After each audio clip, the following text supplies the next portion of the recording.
Thank you kindly. And I see Karen has some of you trained to stay seated. So, as you heard, my name is Gerard. I am an activist that specializes in issues that are affecting men in higher education. And my experience is largely working on a single university, that is Kennesaw State University, which is located about 30 miles north of Atlanta in the United States. And Kennesaw State had a reputation of being a kind of commuter school. Its specialization was in its business program. And that meant that if you want to get your MBA, it's a good place to go. But at the same time, for most people, it was convenient. It was close to home. It was close to work. But now it is one of the 50 largest universities in the United States after a big merger with an engineering school called Southern Polytechnic nearby. Now, this makes it a very important site for future discussions and one of the sources of interpretation for the government, media, and everyday conversation. Now, what I've done is at first I had kind of my own personal needs that I needed to have addressed. I was looking for a support network for men on Kennesaw State. And I did find one, and it was called the Gentlemen's Club, which is not something you would associate with support networks. So they said it was a men's-only group. I attended. It was run by a therapist, and he sounded very passionate, very caring about young men. And I listened to him, and I thought, I want to help this out. So after our first meeting, I sat down with him. There was not many of us there. It was a very low turnout. They were just getting started themselves. And I asked him, what can I do to help? And he says, well, could you help promote us? And I said, sure. I'd be happy to. And he says to me, well, you see, what we're doing is we're doing a kind of experiment. And what we want each of the men here, since it's a therapeutic experiment, this is fairly standard for some, but the terms I wasn't sure about. The idea is that each of the members of this group had to sign a waiver. And this waiver said that they agreed not to socialize with each other, even outside of the group setting. So, and there was no time limit on this. It's not do this for a couple weeks and then you can talk to each other again. It's just, these people, you only talk to them under our supervision. Now, the intent of the study, I'm not sure. I wasn't familiar enough with the academic backgrounds of the therapists. My concern was, why would I sign away my ability to make friends, which is one of the things I would really like to do here. Or at least the ability to make friends outside your supervision. He didn't take the question well. Returned with very unwelcome comments about me, my family, and I cut contact. I looked around campus some more and realized that was the best they had for men. That was it. So I thought, I didn't know what better looked like, but I wanted to try something. So I started the student organization, then called KSU Men, KSUM for short, and it snowballed from there, to put it lightly. It started just as me at a table. I would advertise and people would come up, and I eventually got some officers. We got to 23 members at our peak. And our activities included maintaining regular contributions to a food pantry to feed homeless students, our own conference where Paul Elam, Janice Villa Mango, Karen Strawn, and other big names came down, and we had a wonderful time. And again, thank you to all of you again for coming down and for that support, and to those of you who supported that effort. It then escalated and even became national. Kennesaw State got very angry and said, you have KSU in your name, so rebrand. And we rebranded to Zen Men. And now Zen Men acts as an incubator of sorts. So if other people wanted to start their own student organizations and perform lobbying efforts and advance the interests of young men who are getting past the challenges of adolescence and the coming of age, then all of the hostility that comes in the university campus, they can come to us and they can figure out what it means to not only be a leader, but also how to operationalize all of their efforts. So that's Zen Men, but I'm not going to be talking much about the issues in this presentation because, quite honestly, everyone else is giving you excellent coverage on this. What I'm going to be talking about is more the practicalities. Now, I'm more educated in the living oxymoron that is American education. And those of you in the audience, not all of you are students. You're all from many of you from different countries. So given the limited scope of my operations, what I intend to do is give you an appreciation for the general process and means of defending yourselves in the event that you are a student that's going out and trying these things for yourself in Western education and broader themes.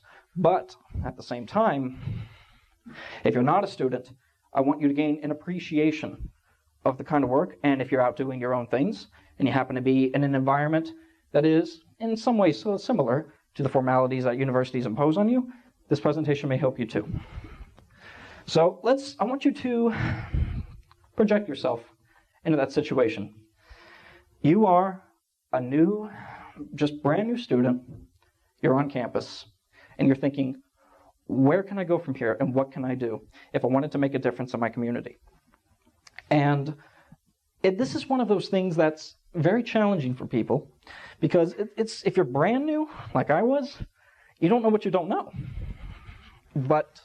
And you think to yourself, what are the questions I can even ask? When you're in that position, you finally realize, well, I just gave myself the first step. I just admitted I know nothing. So what you do is you ask rambling questions to every teacher around you until eventually you're guided to the office that lets you start student organizations. And this was an attractive option. The reason student organizations and that level of formality at this level was very good, and why I'm not going off to just a bar and having some guys together every so often, was because student organizations command a tremendous amount of influence, as it turns out. And you'll see that in a few slides. So, I do want to also put up front that what you're about to see is tremendous work. And I want to scare each of you. Because if you are going to go into this, you need to be ready for anything. You need to have a passion up front, because it will take away the soul that I don't have to begin with, so that's fine. And when you are facing the upcoming, and in some ways, inevitable challenges, and even attempts at sabotage, which are fun, you need to be ready. But we're going to assume you are. So where do you go? What you're going to end up doing when you approach the office that manages student organizations, you walk up to the defeated cubicle drone at the front, and you ask them, what do I do? And they give you a form. Pretty much when you're in the UK, and Canada, and the United States, you will have to fill out this form. And that form says, who are you? What are you doing? What is your organization? And, by the way, prove that people want this. So, what that entails is you need signatures. You've got to have a petition. You've got to go around campus and market yourself. On top of that, you need officers. And even more so, you need teachers on board too. So if you have a controversial topic and you're worried about what's going to happen to you, already you're thinking, oh God, am I going to die when I start? But turns out, some of this is actually the easy part. Let's start with the signatures, the students.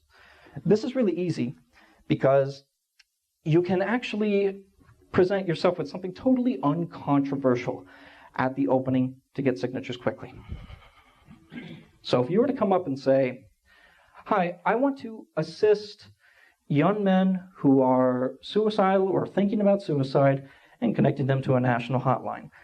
Uncontroversial topic. And if you use that as a focus, your organization may be about that, or it may be an objective later on down the line, but you can use that as an excellent point to help get support, to help people understand your morals, your values, your principles, call them what you want. So you'll get those signatures pretty quickly. The thing that I'd advise people, though, do not be the human pop-up ad.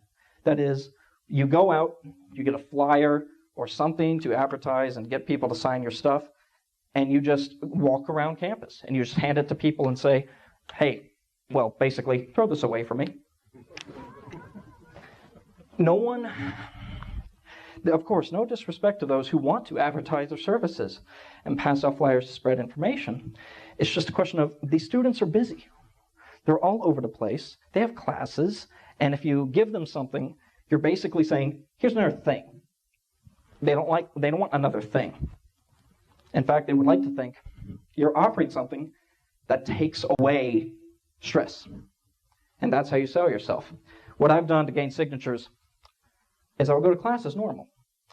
And I would sit down with people, and I get to know them. While I wait for people, namely the shoe-scuffing teacher's assistant to unlock the door before class each day, I would just get to know these students and then just really let them talk.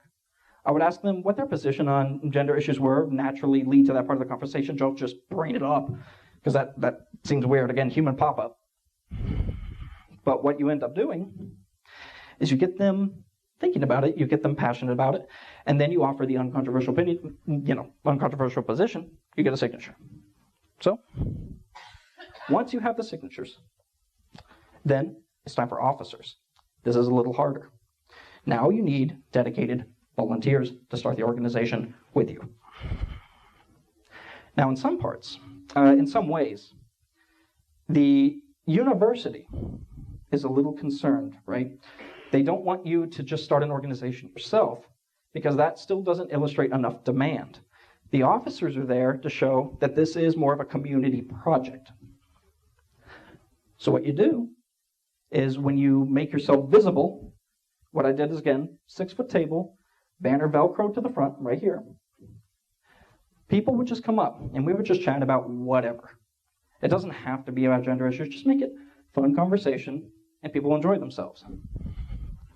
But if they ask, what's this about? And their response to your answer is, sign me up. That passion indicates officer material.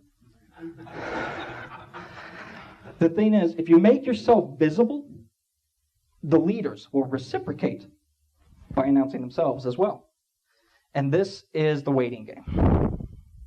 This is one of those challenges where you sit out here and you sit there thinking, how can I'm so impatient, right?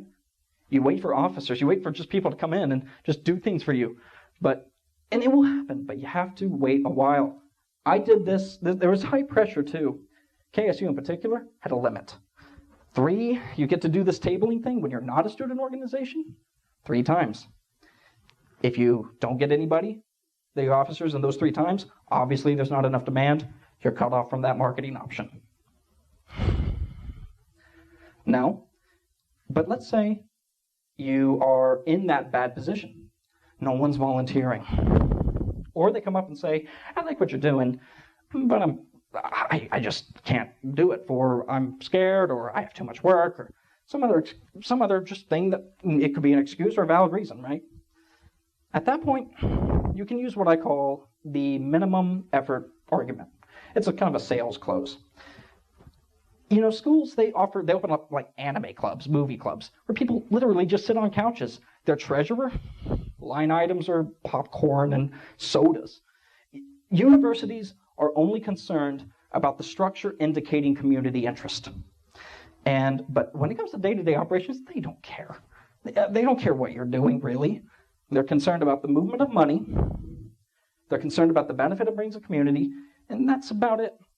So what you can do is say to the student, the officer that you're trying to get, find somebody who's relatively passionate and say, dude, I just need a name on paper.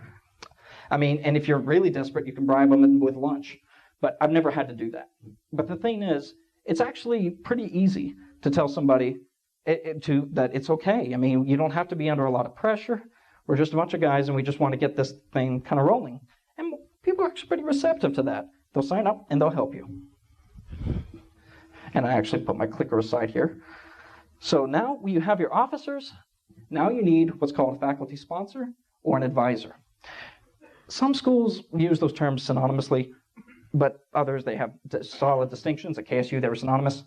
An advisor is somebody who connects you to the school services. They cannot tell the organization what to do, because it's a student organization, can't vote. And if they try to vote, they will get in trouble. That's how solid this is. That's how hard the policy is. And with these advisors, you need to have more than one. I'll tell you why as we go into efforts at sabotage. Advisors are the people who try to nurture your passion and who are aware enough of school policies to let you know that there are alternatives, something sometimes that will make things more streamlined, or if you're about to really mess things up. Now, with an advisor, you kind of have to be the human pop-up ad, unfortunately. I had to go door to door. Hi, stranger, could you please do things for me? That was it. You had to come in and say to these advisors, I really need to have, in essence, a faculty endorsement that reflects interest. And they, in turn, will see this as work. You don't want it to seem like work. Now, you can find an advisor pretty easily if you are already good friends with them and you're well networked with the school. But when you are looking for an advisor and you are concerned with not finding any at all, go back to the minimum effort argument. The more you just make it seem like just paperwork, I just need your signature on a couple things, you'll end up getting it. And then you get to the last step. The last step is people will approve if your organization will exist. Now, if they say no, you know about the Ryerson University conflicts where you got a corrupt student union or something of that nature who say no to your organization and then try to ban that kind of organization later. In that case, take the Robert Downey Jr. approach. Just smile, yes, say, you agree to everything, but do what you want after you get in. In that case, it's really just a matter of once you get in, the only way they can fight you later is, I'm sorry, there's this feedback loop coming out. Forgive any artifacts there. But when you end up getting that student organization approved, this is a moment of celebration, and this is why. If you see here, this is actually a receipt from the conference that KSUN hosted. This is a receipt for the venue in particular. These are the costs in total, go to $600 for the venue. That's basically free. That's almost nothing. And the reason is student fees give you immense discounts since you've already basically paid for these by virtue of your tuition. Having a student organization gives you tremendous influence because all of these things, all of these services go down and cost a lot. And that means you can organize events quickly with very little financial support. You end up gaining velocity. You just get like a few friends, throw in a few 20s, you get a room that can hold 400 people. This is why you want a student organization. These unspoken discounts, all of these things become your playthings. You get these tools. You get to rent out equipment. It's Candyland. And no one advertises this. Not really. Libraries, they have databases for your research. That all these numbers that you will never be able to find on Google. I mean it. They will not appear because they're often not indexed. Now they're there. Databases that previously take subscriptions, and your advisors will sign off on almost all of this. I mean, you get all of these services that previously you had to account for in private spaces. But these public spaces give you so much. And that is why when you have a student organization and you have people who are passionate about it and who are able to use these tools, all of that just becomes so fluid. So moving on quickly. What if you're broke? If you have no money, honestly, do not use university money. If you use university money, there are more strings attached to state money than there are dollars you'll be able to spend anyway.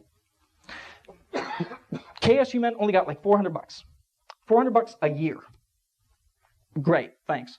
But even then, if you were to ever use it, you have to use a set of approved vendors. You could not do anything without getting it approved all the time. So you end up having to go out and talk to your community. All of you were the reason KSUN were able to do so much, including lobbying the police department, including finding new ways to get IPV counseling services to, in essence, rethink everything they're doing and checking on how they approach men and women. Now, once you have the money, once you have the advisors, once you have the connections, you're at a fork in the road. And this is where you can't really prescribe anything. You're open. You're a political player now. And it sounds kind of Machiavellian to say that, but yeah, you do need money and connections to really play. But at this point, now I can only get to the fun stuff. And this is more about how to escalate and how to deal with people who try to sabotage you. The sabotage is where many of us are interested, right? This horrible thing happened to the student. How can you avoid that? Now, when it comes to escalation, this is when it comes to what you're trying to do. You're trying to lobby people to rethink what they're doing. At first, you could just ask. You see something wrong? Find somebody who's immediately in charge, like a professor, right? You approach them and you say, this is kind of messed up. Could you try this instead? And what they'll do is, if they say no, you try to propose something, sometimes to the supervisor. If that doesn't work either, you try to get into a state of negotiation. Negotiation is going to mean that you say, look, this is not really going to work for us. And if you have your students behind you, at that point, your student fees and any leverage that you happen to have at the time will put people in a position where they can see what they can do if you offer something in return. And why is that important? Because everyone on campus doesn't have to do a damn thing you say. They don't. This is something I had to learn when I was lobbying. When I was looking at the self-defense courses in particular, when you go up and you say to somebody, I need you to change your approach. In particular, what I was doing, there was a self-defense course that was teaching women how to basically beat the living hell out of men. But men were told to get out of every situation and were given no self-defense training at all. And they actually had this thing where they had lobster suits and they would simulate attacks on men and women. But the men were not supposed to fight back at all. The women were just kneeing the guy in the crotch. And the guy, the attacker, was always called the rad man, the rape, aggression, defense man, even if it was a woman doing the attacking. So I just went, I went over and had to pressure, escalate, negotiate, and found out they don't have to, they just do like an Outlook filter. If from Sage Gerard moved to trash, that's it. And they ignore it, hard ignore, because they don't have to take any orders.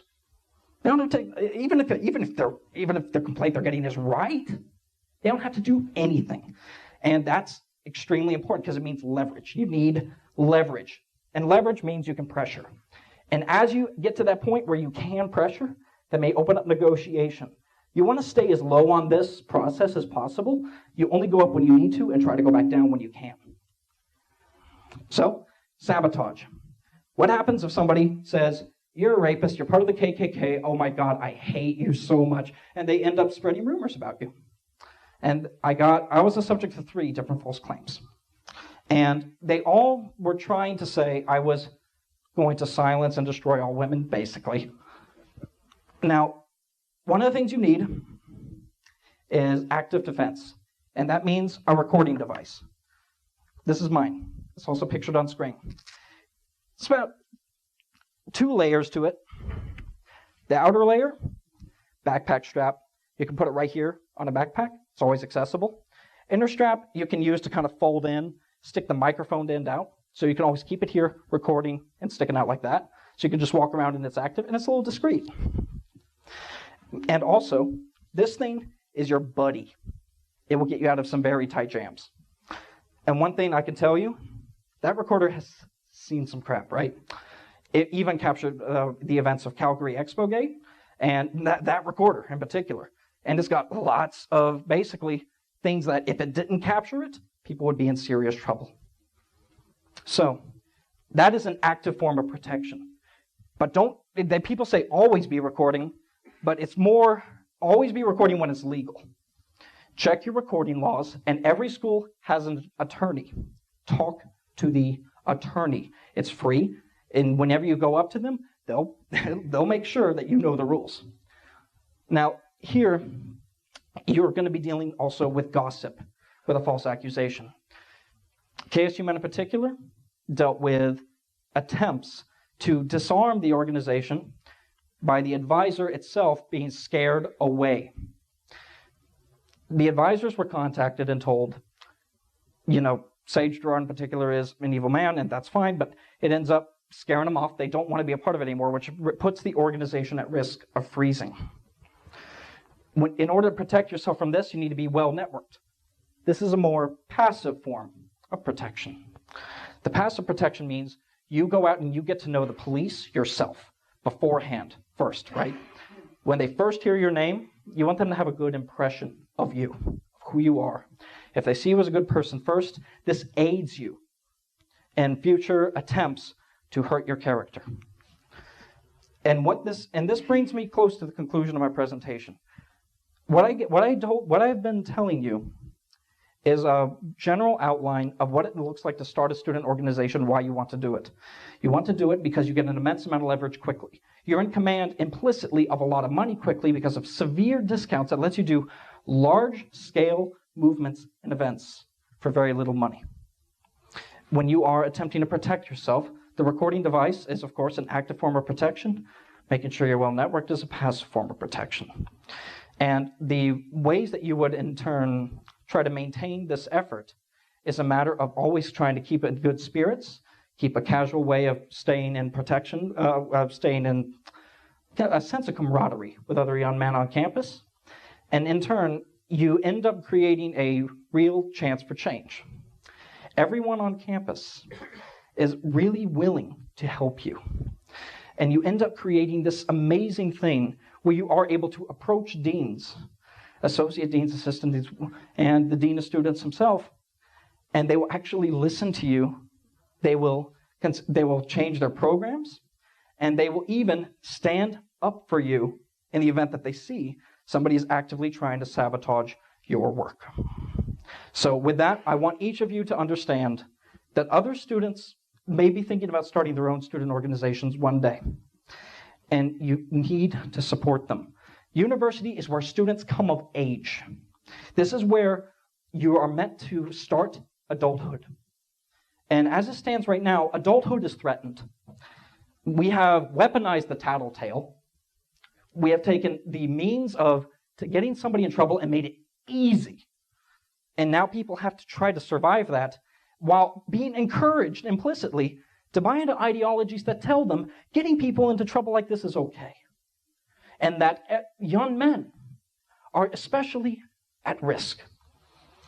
And now, I want you all to just take one thing away from this, and that is our children matter.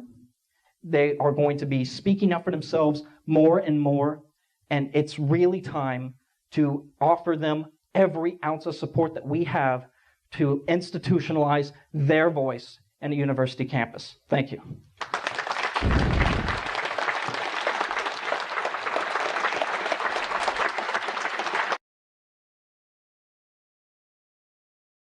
Okay, ladies and gentlemen, questions for Sage Gerard?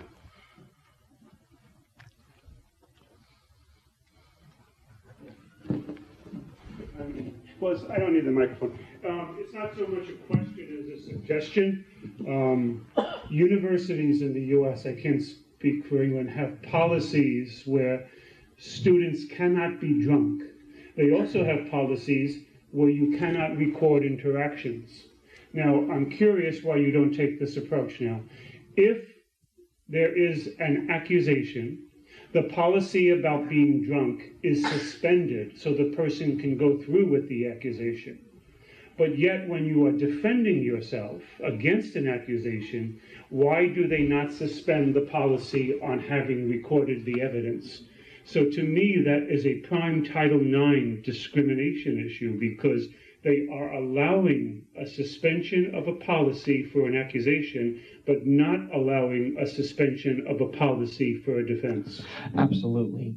The Clery Act and the extensions it got from the Violence Against Women Act in the United States in particular make it easy for accusers and those who are trying to make advances against, well, obviously the accused, of in essence, letting them slide in many different ways.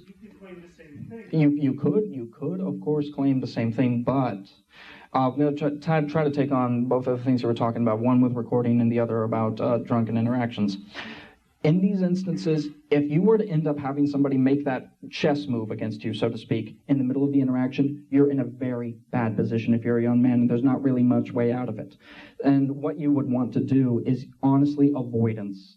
If you want to and try to avoid getting into these situations in the first place, I am an advocate of, if somebody, for example, said you cannot record an interaction, you want to try to find out if that would be something that would happen in advance and avoid that interaction. And I'll give you an example. I was in dispute with a department head, and it was a very corrupt individual. I found out I was trying to get a mediation with her to resolve a dispute that had to do with this very, very long story that's currently online right now. But what ended up happening was, if I went into this mediation, I couldn't record it. And anything that was said in there would be treated as hearsay in court if there was a litigation later. What that meant was I was not going to pursue the mediation at all. And similarly, if a young man is about to date somebody he doesn't know, or even just get drunk and party a little too hard, just one of the things that needs to be considered as a risk is not just, of course, the hangover and all that. There must be considered as a risk that the young woman or just anybody else who just has a beef against this guy is going to be doing exactly what you're talking about. Duck under accountability, be exempt from the rules, and try to destroy this man's life, which should be a sign that young men should avoid that whole approach to begin with. Stay off campus with this stuff, because campuses run on their own set of rules. This is an expansion of power, and they have basically their own criminal justice system. They set those rules. Stay away from it.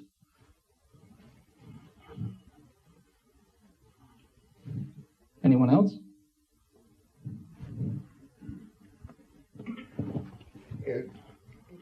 I kind of think that after Mark Pearson's experience, maybe you should record your life 24/7, just so you have an.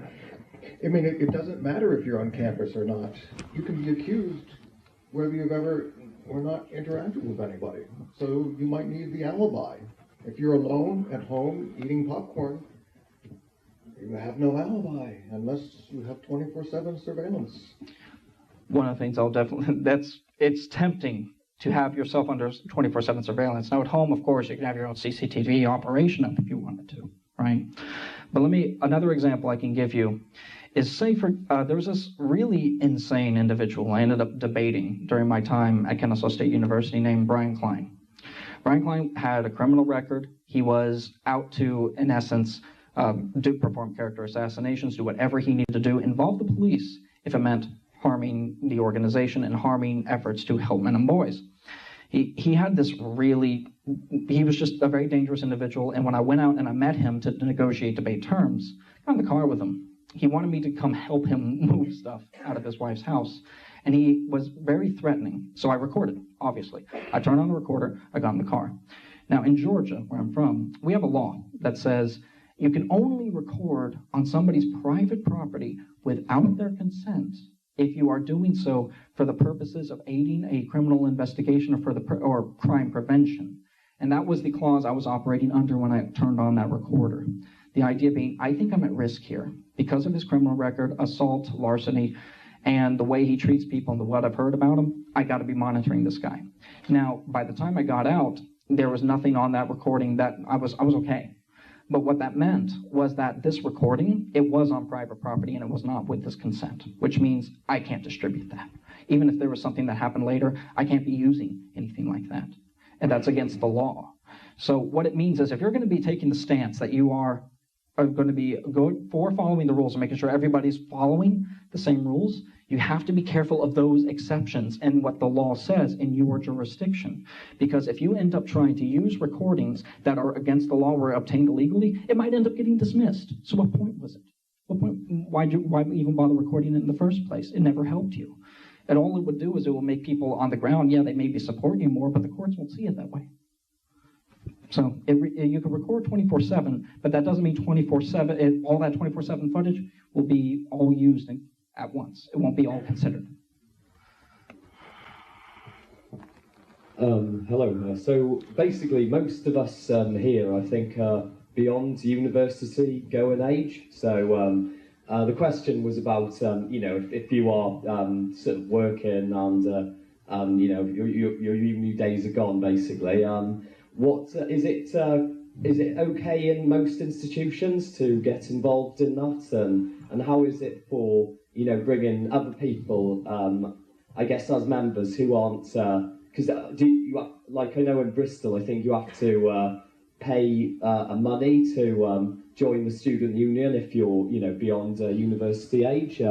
So I just wondered, if you knew a little bit about this.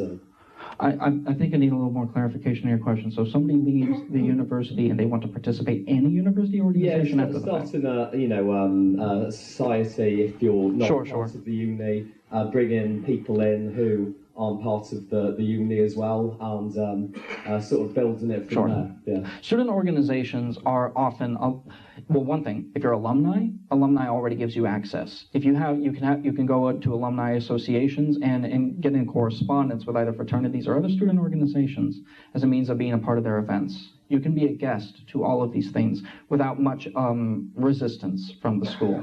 So your option is, if you're going to your alma mater, join your alumni association and participate through the programs there, and you'll be fine in that sense. If you're going to another university and you're out to, in essence, join something else, then that's going to be harder because you're an off-campus person.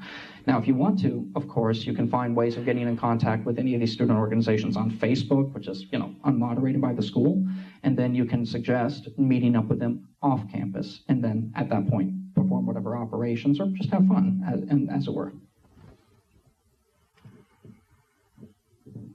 Hi.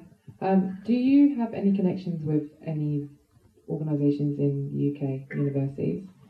In UK universities, no. The only connection I've had was a student that wanted to start a chapter of Zen Men at Bangor University.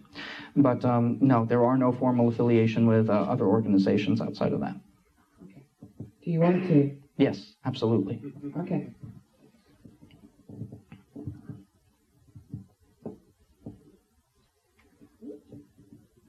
If I can I ask a question? Yes, absolutely, Paul. One of the things I noticed about what you were able to accomplish at Kennesaw State was that through your university organization, you had speakers like me, Janice Fiamingo, Karen Strawn, Jonathan Taylor there, talking about these issues. And I just wanted to see if you agreed that one of the great potentials of starting these group organizations on universities is that they can invite speakers from across the board from anywhere they want, effectively bringing events like this into the university campus. Absolutely. In fact, because of the reason everything's so discounted, it's easier to do so. Leveraging the university and networking with students means that you increase coverage for men's issues in ways where events like this don't have to be once a year. They can be frequent. They can be spread over the entire nation very quickly. And because of that effort, all of the friendships and all of the connections that we draw can end up creating this immense interest and immense ability to lobby all of your administrators from within. So absolutely, I agree. Anyone else?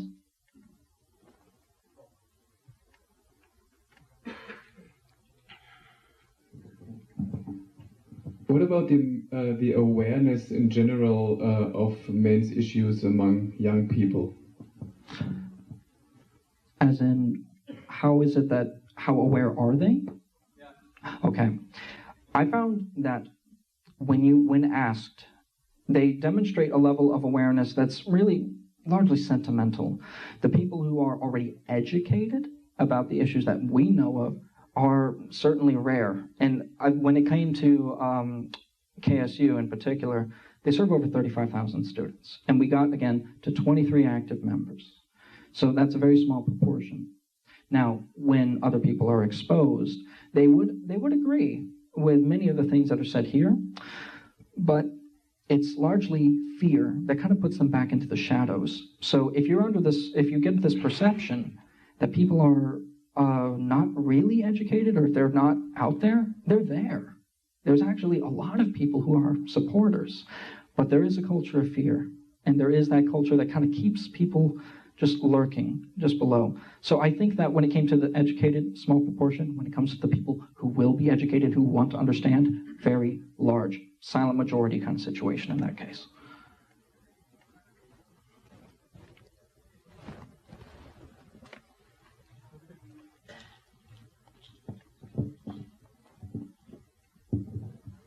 did you have trouble bringing any uncomfortable speakers to kind of to campus? I'm sorry? We're seeing that with Milo Store, for example. Could you repeat that one more time, please? We're seeing this with Milo Yiannopoulos. It's dangerous, tour. Okay, no, the first part of your question is what I missed. So when... So did you have trouble bringing Paul and Janice? No, not. I was already well networked with Paul, Janice, and many of the other leaders in the men's rights movement, and when I invited them, the challenge was largely setting up a fundraiser and marketing everything to make sure that they had all the resources necessary to fly them in, make sure they were insured, and had all the lodging necessary. That was the only challenge. But when it came to making sure that they had that they were interested and that we had all the connections we needed, that was fine. That was not the challenge. There was no, the only protest we had, like if that's kind of where you're getting at, was honestly not really a threat, because the kind of opposition we had on KSU, which was this organization called KSU Yes Body, they were very strange, but they were not in any way out to blockade doors, pull fire alarms, or things like that. They were annoying. That was it.